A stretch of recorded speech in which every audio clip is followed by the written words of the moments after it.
Happy spooky season. My name is Daniel, I really love movies, and today I'm going to rank the entire Halloween franchise from the worst to the best. Boy, is there a lot more worst to go over on this list.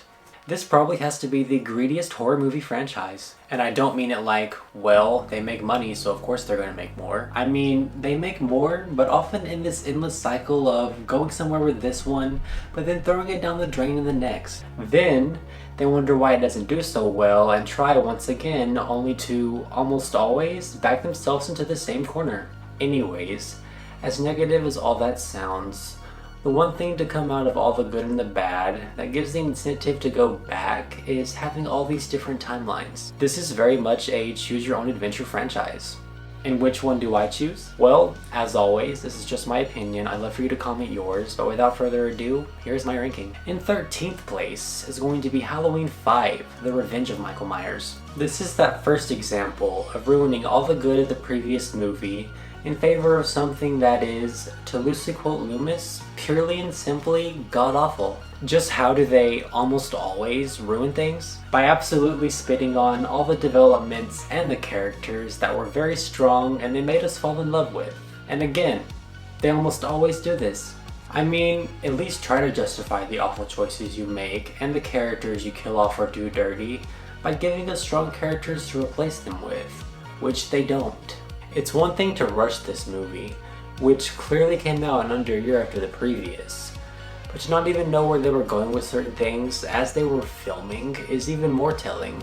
As far as anything remotely positive I could say about this one after that rant, I'd say while Tina is no Rachel and is definitely a very unlikable character, I don't outright hate her as many people do. She's such a bubbly character who makes the dumbest decisions that you just can't help but laugh at.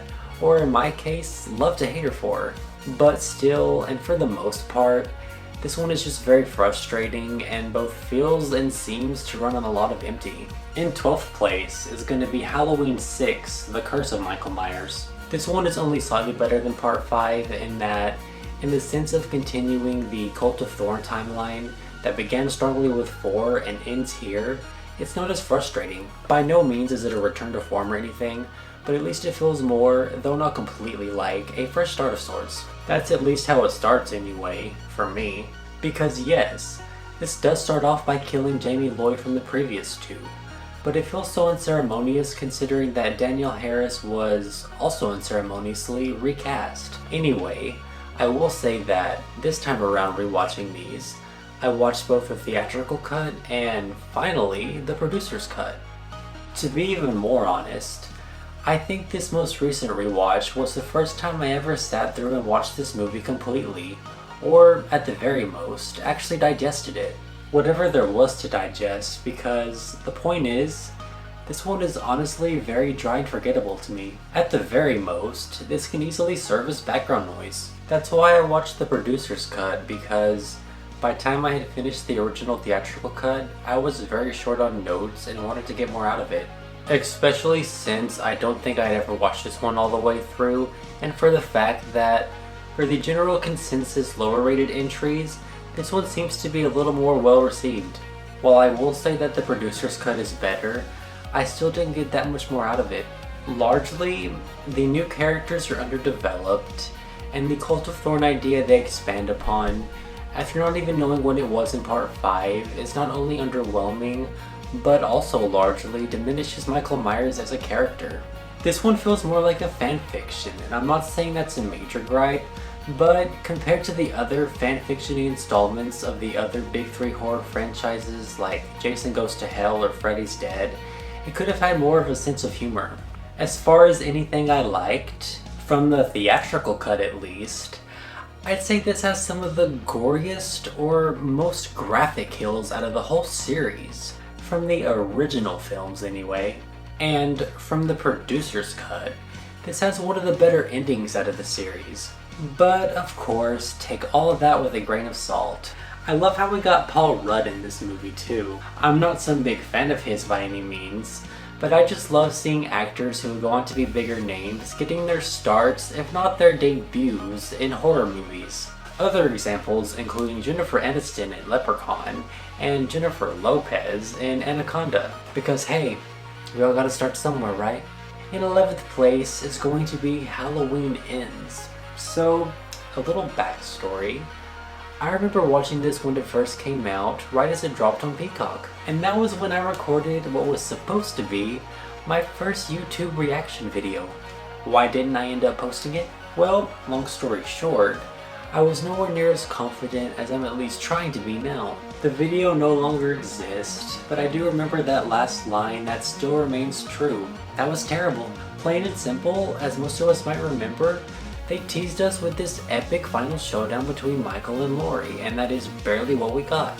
I mean, yeah, it's one thing if they wanted to tell a completely different story, but to cheat an audience of a franchise that has cheated its audience, like I said, many times before, I'm not going to try and be whiny about it, because even if they had decided to build up this Corey Cunningham character before the events of this movie, I still don't think I would have enjoyed it. I could go on and on about this movie, but I'm not trying to get ranty again, so out of all the bad, I'd say this one finally gives us one of the more definitive endings. A definitive ending, however, that ultimately doesn't feel earned, and a beyond disappointing end to yet another saga or era of this franchise that they clearly didn't but should have had a solid plan with.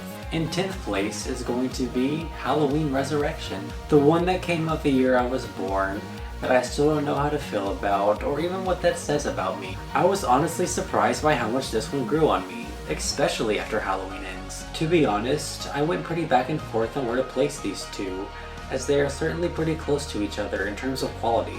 I think the star of this franchise said it herself. You know, it's a very modern, very, I think, good installment of the Halloween series. Well, Halloween Resurrection was a joke. For the longest time, this one had the biggest cheat of undoing a previous victory, and for the first time on screen, killed off Laurie Strode. What's even more frustrating, the fact that this retcon that would ruin the previous victory would literally be planned during the making of that previous movie. However, I'd say that, especially after Halloween Ends, this has aged better. I mean, yes, what they did still and always will be this massive betrayal, but I can't lie and say that Laurie's death carries a lot more emotional weight than the way her ending is written in Halloween Ends, even though she survives in that one. Anyway, after that is said and done, and never brought up again, we get a plot that, while ultimately pointless like the rest of this movie really, at least has this certain campiness to it that, compared to Halloween Ends, I can have a lot more fun with. Yes, even with Busta Rhymes and the over-the-top kung fu fighting he uses against Michael Myers. Let's see what you got. I love the fact that Tyra Banks is in this movie too.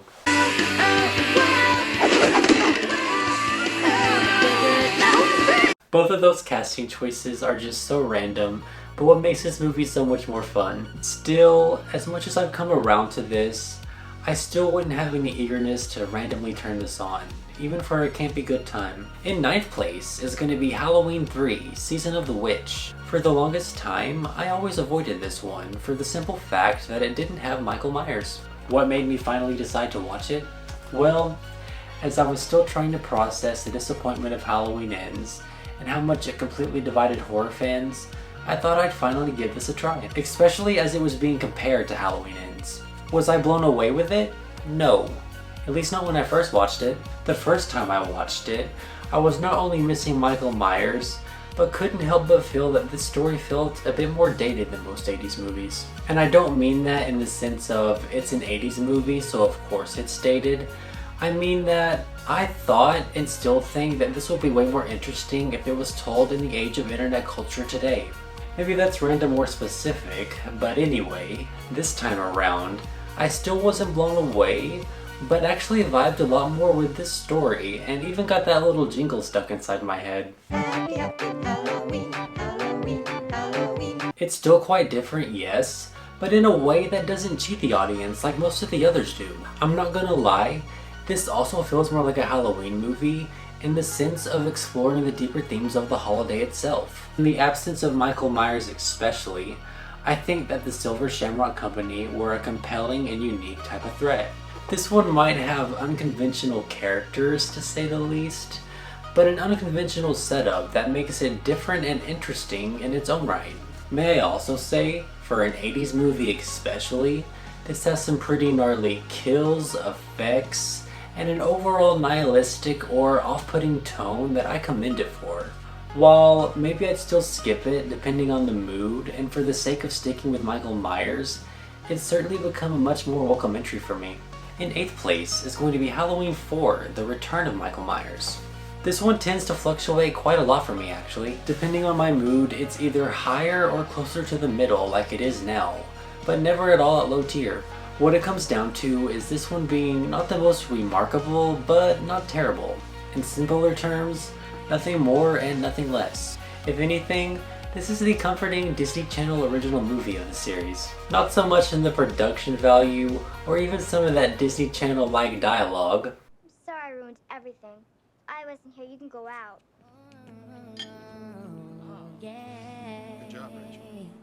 It's mostly in those comfy, obviously Halloween or fall vibes that, I don't know, even kind of remind me a lot of Halloween Town.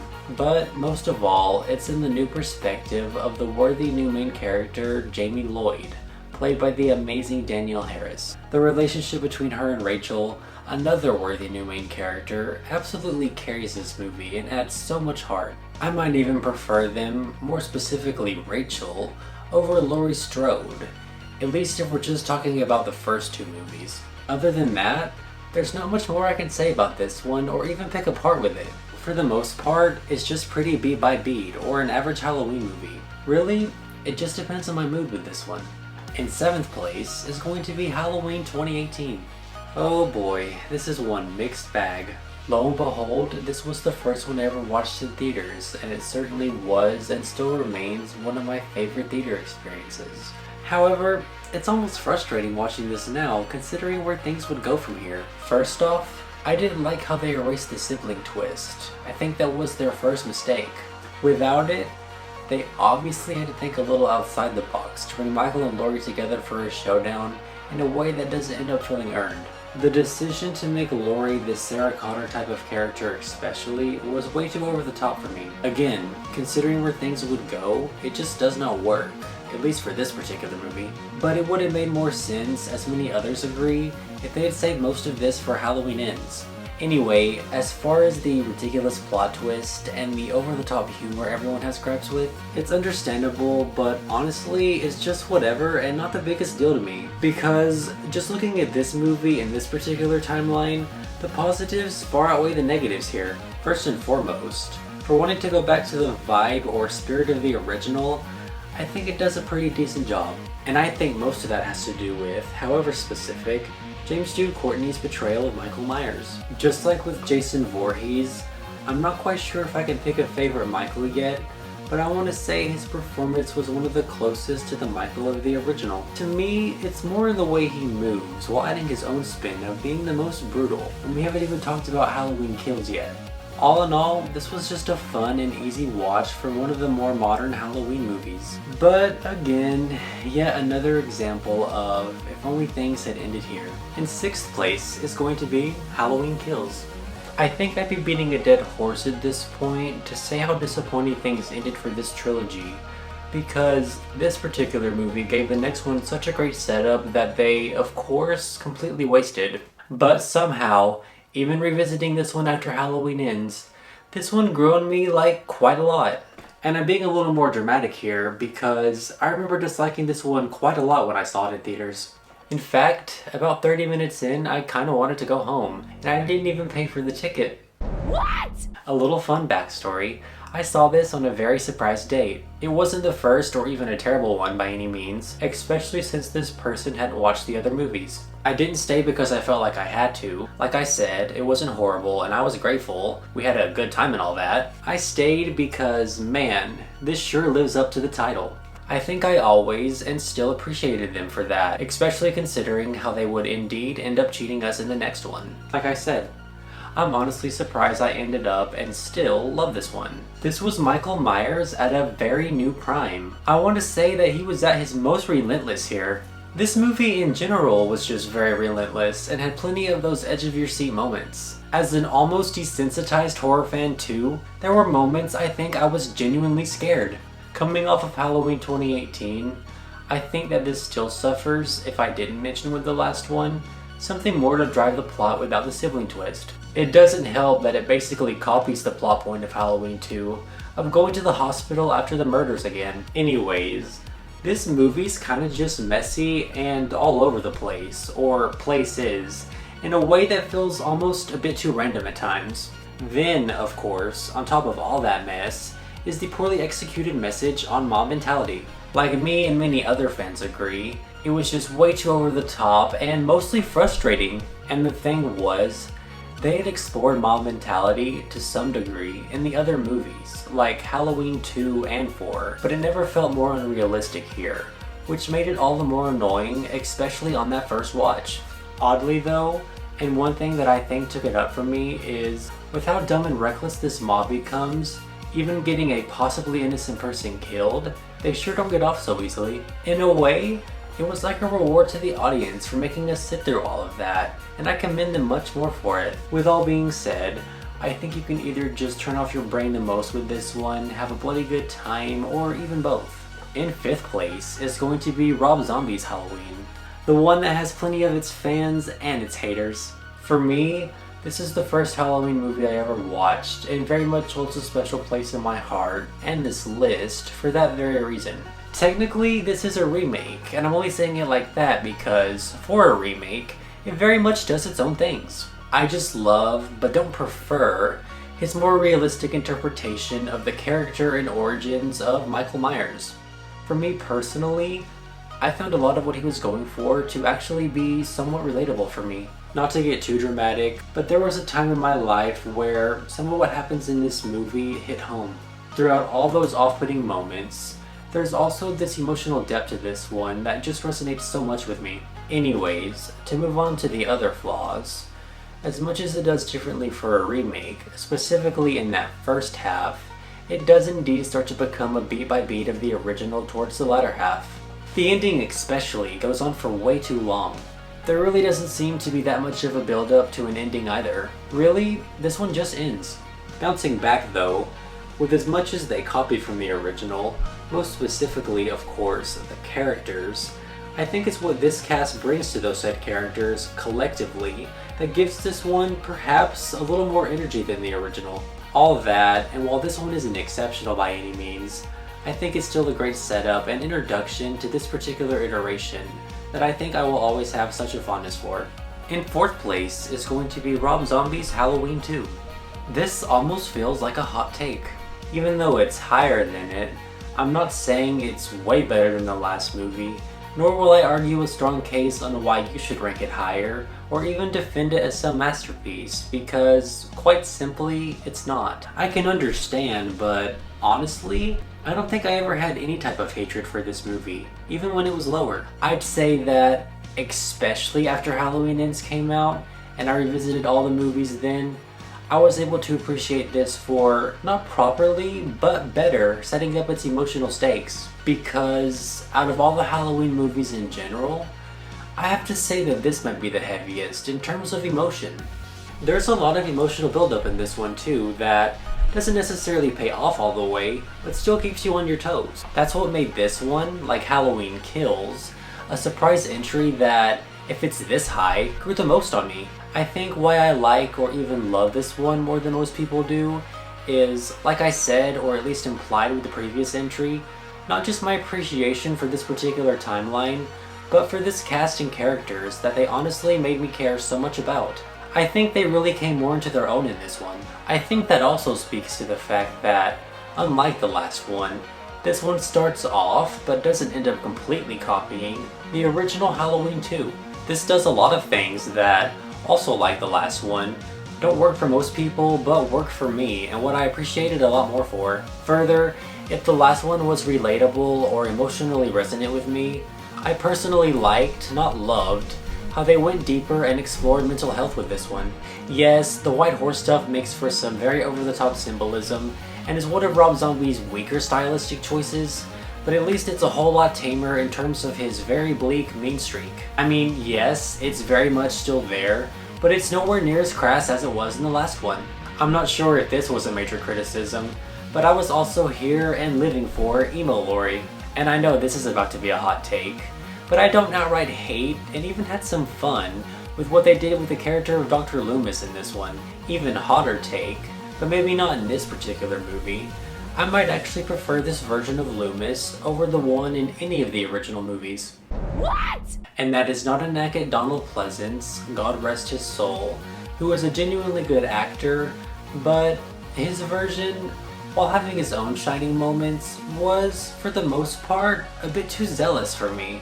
What I like so much about this version, that I didn't mention in the previous entry, is how, yes, he wasn't as zealous and was actually a lot more sympathetic towards Michael. With how Dr. Loomis basically stayed the same character in the older movies, what Rob Zombie did with the character was almost like this breath of fresh air. Yes, even if he's a complete asshole or really a diva in this movie. It's just funnier to me too, for some reason, when this is literally the same actor who played the dad from Phineas and Ferb. Fossils. Da, da, da. I know, so many random Disney Channel references in this video, but the point is, I commend them for giving us shades of this character we hadn't seen before. And the same goes for Laurie too. Final notes on this one? Well, once again comparing it to the last movie, this one does have more of an ending. And yes, I only said a lot more because, while there's more of a setup this time, it still feels kinda sudden. Not in a way that's underwhelming like the previous one, but in a way that leaves a question or two or makes you scratch your head a little bit. Just maybe though, I guess the more open ending was the right choice on what I can accept, at least for now, who knows, as the ending of this timeline. But in third place is going to be Halloween H2O, what I think I will always stand by as being the definite showdown between Laurie Strode and Michael Myers. Spoiler alert, but 1, 2, and then this one is where I choose my adventure. I'm very much in the camp of this movie being where things came full circle and ended for me. It is my definitive timeline. Sure, one could argue that this movie is actually pretty simple or closer to being too basic, and to many extents I can agree with you. For one, it is very much a product of the Scream era, and might just be one of the weakest of the Scream-inspired teen slashers. And I think that's saying something, considering that Scream would not only be inspired by Halloween, but then Halloween itself would take after it. However, in a whole lot more of an uninspired way, for all the teen characters to fill the quotas of a cast of up-and-coming young adult actors of the time, these have to be the most forgettable. Just to be clear, not the actors, but entirely the characters. Even the Michael Myers of this movie is probably the least distinct and most basic version of the character. It was essentially just Michael Myers in name only. And this was, by all intents and purposes, a by-the-number slasher. However, for what might seem as major gripes to point out, actually aren't. Because this movie does not overstay its welcome, and all its faults can be overshadowed or elevated by, especially at this time, the long-awaited return of Jamie Lee Curtis. This was both her strongest performance and, perhaps, my favorite version of this character. While this is by no means a perfect film, it just belongs this high on the list. If only we had lived in a perfect world where this was indeed the last movie. In second place is going to be Halloween 2 from 1981. A generic slasher by itself, sure, especially by today's standards, but to me and most others, an extension of John Carpenter's iconic original. They just go very hand in hand to a point where, also like many others, I can't just watch the first one without immediately following it up with this one. It's got the same vibes, cinematography, atmosphere, almost everything. Getting right to it, yeah, I'm very much a fan of the sibling twist. It's not breathtaking by any means, and yeah, it's pretty much given to us by a throwaway dialogue exchange, but I think it was such a bold choice regardless. Even though it's not properly set up. Too velo. Period. Too velo. It's just commendable to me that if they were going to give Michael Myers any motivation to go after Laurie, this made the most sense. And it's kind of funny too how John Carpenter literally created this plot twist while he was drunk. While it would lead to more convoluted layers in the later entries and maybe lessen the impact of Michael Myers being this shape of evil, I think it really hits in this one, and even, for me anyway, adds some emotional weight. Emotional weight that would go into and strengthen the eventual sequel H2O, and heck, even what happens in Halloween Resurrection. Speaking of, and to start wrapping things up, like H2O, it's not perfect and doesn't work all that well by itself, but It's about being a part, if not in the middle of, this grander story or timeline that I think of almost as this journey.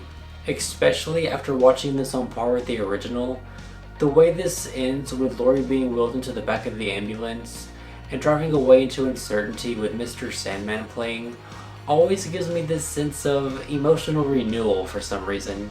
But in first place, obviously, is going to be the original Halloween. What else can I say that hasn't been said before, right? This really is, and always will be, a classic. It's the movie that would set the greater template and solidify the term and genre of slasher. It's by no means the first one, but is certainly one of the best, and used to be my favorite horror movie until it ultimately became Scream. But anyway, how does it compare to these earlier slashers? Well, for one, it certainly has the best production value. The cinematography here is absolutely stunning. It speaks volumes too, considering that this movie, like most early slashers and horror films in general, had quite a low budget.